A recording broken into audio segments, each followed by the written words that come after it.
Allez, on prend le vent, il sera positif bien évidemment, mais il n'y a pas que cela. C'est comment butiner la santé, comment butiner le bonheur, comment être dans le bon élan. Eh bien, les petites bêtes, elles sont là, et oui, vous avez bien compris, les abeilles. Mais ça va au-delà de ce que nous imaginons. Elles sont menacées, mais on le serait bien également si malheureusement demain elles disparaissaient. Elles nous apportent énormément sur la table, mais il y a également les effets santé, vous verrez que ça tient presque du miracle. Nous aurons donc Roch Domenico, pardon, ah bah, je commence en bafouillant, mais c'est le plaisir de le recevoir. Si je vous dis abeille aussitôt, c'est le mot miel qui vous vient, mais c'est un peu restreindre tout ce que l'on peut obtenir grâce à cette petites bêtes qui s'agitent et qui ont leur bzit-bzit parfois un peu agaçant. Vous allez voir qu'elles nous offrent véritablement des solutions santé, mais même dans des cas extrêmement graves. Ce sera dans quelques minutes avec Roch Domenico.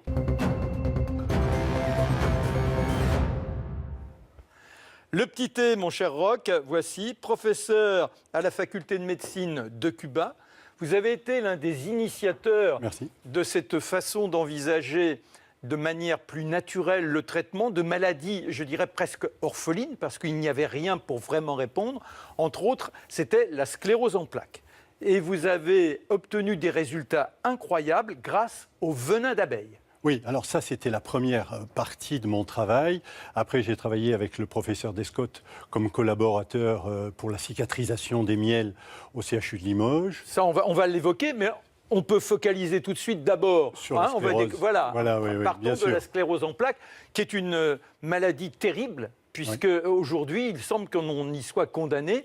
Et là encore, dans l'idée, c'est-à-dire que vous allez nous expliquer comment ça fonctionne, mais il n'y a pas de guérison en tant que telle. Il y a, disons, une amélioration de la condition de vie du malade. C'est ça ? Voilà, c'est un petit peu quand on se pique pour le diabète, eh bien, on ne règle pas du tout le diabète. On va aider la personne avec des piqûres d'insuline. Là, c'est pareil, là, on utilise le venin, mais c'est de l'empirisme. Mais ça améliore énormément 70% des cas. Même si certaines études qui d'ailleurs n'avaient pas des protocoles exceptionnels, ont voulu par ailleurs essayer de démontrer que ça ne fonctionnait pas. Mais on sait aujourd'hui que ça fonctionne et d'autres études sont venues corroborer l'empirisme de la situation.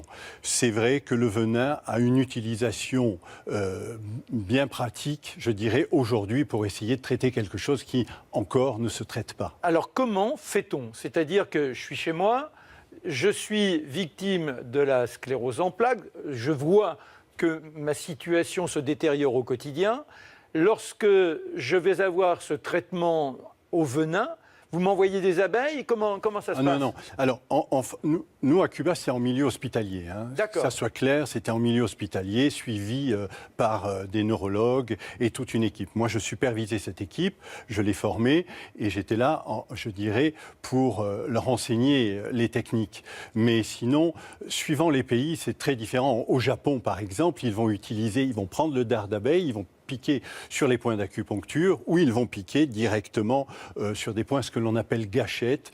Aux États-Unis, par contre, ils vont utiliser vraiment l'artillerie lourde. Là, on retrouve un petit peu la psychologie de chaque nation.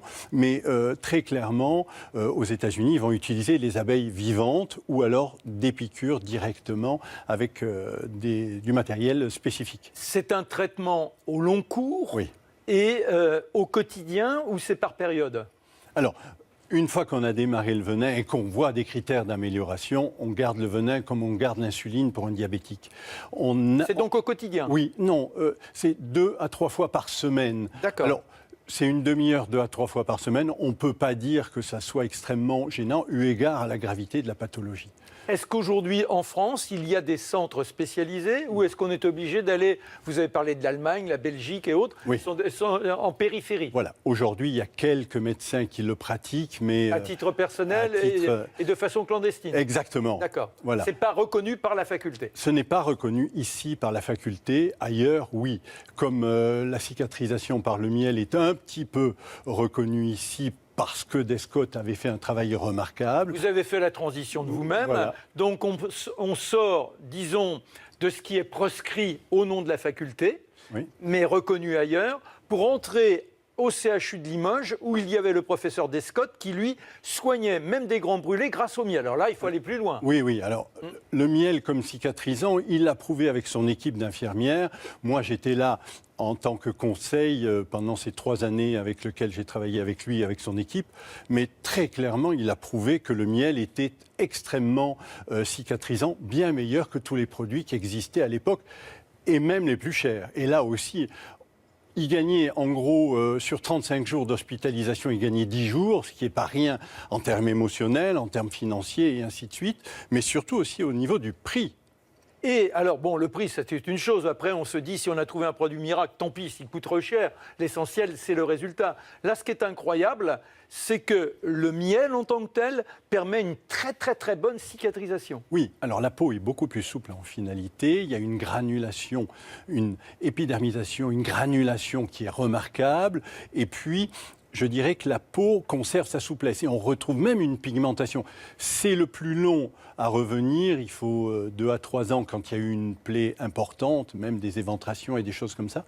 Mais on retrouve même ça. Donc, on retrouve une peau qui a une texture tout à fait naturelle. Le fait qu'un professeur, comme le professeur Descott, dans un centre hospitalier, obtienne des résultats comme ça, est-ce que ça a éveillé une curiosité, une bienséance attentive de certains collègues, et est-ce que ça commence donc à se répandre? Oui, en France, ça commence à se répandre, pas autant qu'en Allemagne, en Australie ou en Angleterre, mais ça commence à se répandre. Il y a des produits qui se vendent en milieu hospitalier pour justement des miels, des combinaisons spécifiques de miel qui se vendent. Alors, vous parlez de combinaison, ça veut dire qu'on met plusieurs miels. Est-ce que le fait que tel miel, par exemple le miel d'acacia, le miel de thym, Oui. est-ce qu'il y en a un qui est plus efficace que les autres? Et s'il y a un mélange, est-ce qu'il nous faut avoir la subtilité du dosage? Oui, alors il y a plusieurs choses. La première des choses, c'est que c'est vrai que le miel de thym, de par ses critères anti-infectieux,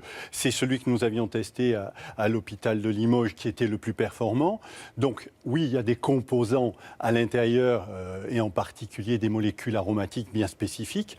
Mais de notre côté, la combinaison de certains miels vont aussi donner une stabilité du produit et une complexité moléculaire, mais qui va être stable lot après lot et qui va permettre un critère d'unicité du traitement, quelles que soient les étapes. Sans tomber dans les grandes pathologies, je dirais qu'au quotidien, il arrive à tout le monde de se brûler. Avoir un pot de miel de thym chez soi, c'est permettre d'avoir une sorte d'urgence de premier secours. Oui, alors évidemment, c'est tout à fait juste ce que vous dites, mais très clairement, de notre côté, il est prudent d'aller voir un médecin. Oui, mais avant d'aller jusque chez lui, est-ce qu'on ne met Alors, pas... il ne faut pas voilà. que ça saigne, il ne faut pas que la plaie saigne, parce que le D'accord. miel et le sang, il faut que, une fois que la plaie ne saigne plus, là on peut mettre du miel évidemment sur une plaie, mais encore une fois, l'obligation de réserve me dit il faut aller voir un médecin.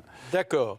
Le régime protéiné végétarien, on va voir tout à l'heure, c'est comment les abeilles nous permettent d'être végétariens en toute bonne conscience en ayant toutes les protéines. Restons quand même sur le côté comme ça, guérisseur de l'abeille bienfaisante.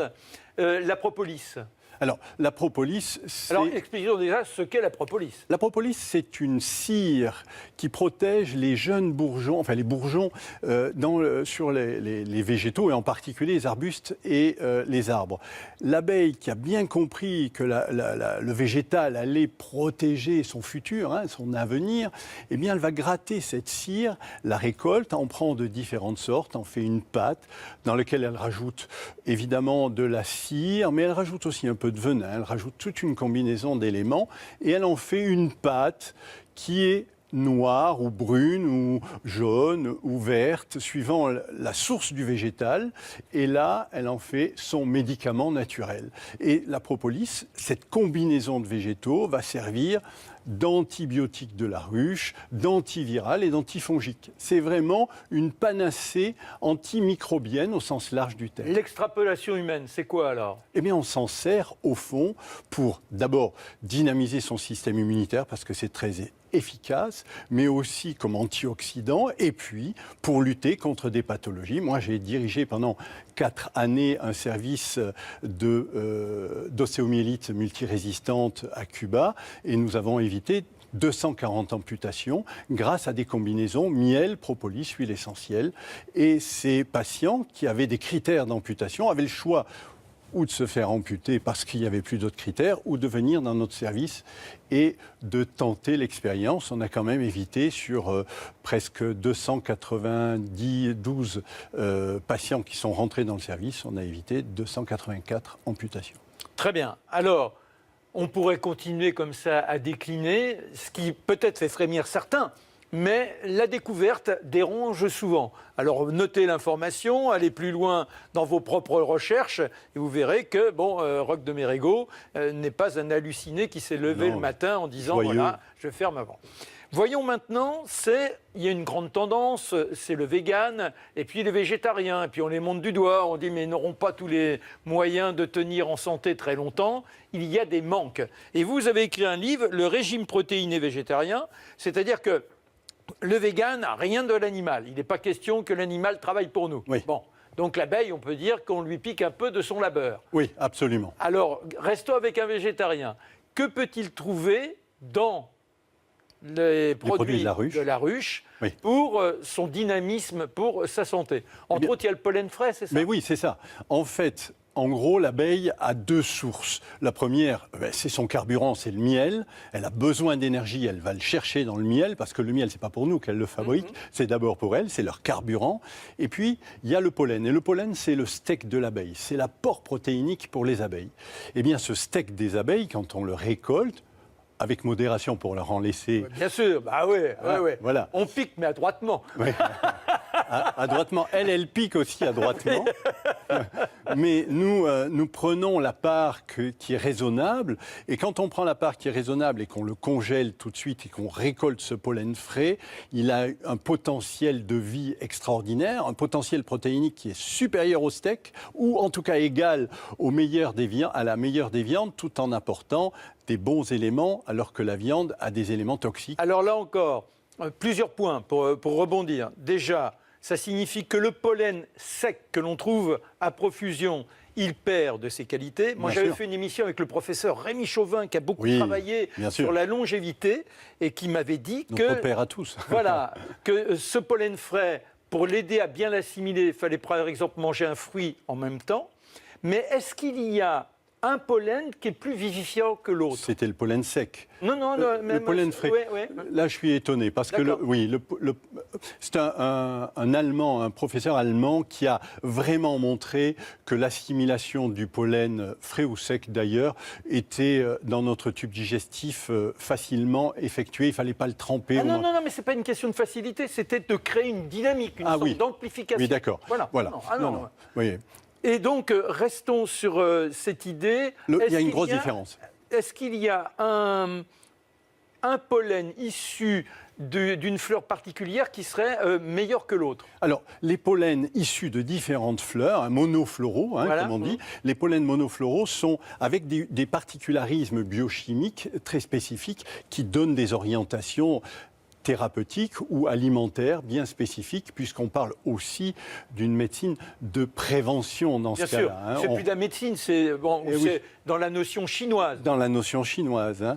Lorsque on vous lit, parce que là encore, souvent, pour des raisons économiques, on dit, vous prenez une cuillère de pollen frais. Non, il faut prendre 3 cuillères pour être dans la densité. Voilà, c'est ça. Il faut prendre la juste dose, j'ai envie de dire, en fonction de ce que l'on veut faire. Si l'on veut faire un régime protéinique végétarien, on prend 3 cuillères à soupe le matin et 3 cuillères à soupe à midi ou 3 cuillères à soupe le soir. Et là, on a les 2 repas composés de pollen. Et puis après, on a un repas végétarien classique ou un repas social. Parce qu'on peut aussi ne pas être végétarien et utiliser cette méthode de régime. Bien sûr, je le fais. Je ne mange pas beaucoup de viande, mais je le fais. Voilà, et du poisson pour certains. Il y aura encore, mais vous reviendrez. Voilà, je dois dire que c'est un film où on rit beaucoup, un beau dynamisme. Roch de Mérigot, on va se quitter. Dernier point, on a parlé du pollen, on a parlé de la propolis, on a parlé du venin. Il y a un élément, allez, qui est légendaire, la gelée royale, C'est une source de vitamine B, c'est la plus grande source de vitamine B de la nature. Alors oui, 1 gramme de gelée royale tous les matins. D'ailleurs, dans le régime, il y en a, avec des graines germées, pour équilibrer l'ensemble et faire un ensemble cohérent pour un régime parfait, quoi. Voilà, parfait. Regardez, cet homme, il a 120 ans cette année. Il est rayonnant, il lui manque juste quelques cheveux. L'abeille ne fait rien pour les cheveux. Voilà, on se quitte. On se retrouve la semaine prochaine, je l'espère, tout du moins. Merci de votre fidélité. Et puis, ayez un vent très positif pour vous porter.